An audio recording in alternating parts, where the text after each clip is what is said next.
مگه نمیگن عسل تاریخ انقضا نداره؟ تنها ماده غذاییه که فاسد نمیشه. پس این همه لارو داخل عسل چیکار میکنه؟ از کجا اومدن و قرار تبدیل به چه حشره‌ای بشن؟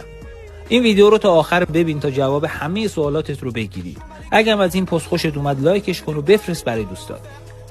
شاید برای شما هم اتفاق افتاده باشه عسل مومدار گرفتید و بعد از مدتی داخل عسل کرم و لارو دیدید و براتون سوال بوده چرا عسل خراب شده. جوابش خیلی ساده است. کار پروانه مومخواره.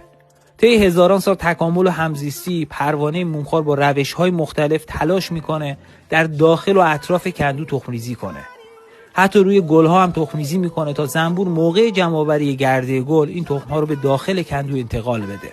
به خاطر همینه که عمدتاً عسل‌های تیره و سیاه که حاوی گرده گل ذخیره شده هستن و حتی خود گرده گل جمع‌آوری شده از تله گردگی بعد از مدتی دچار کرم زدگی و آلوده به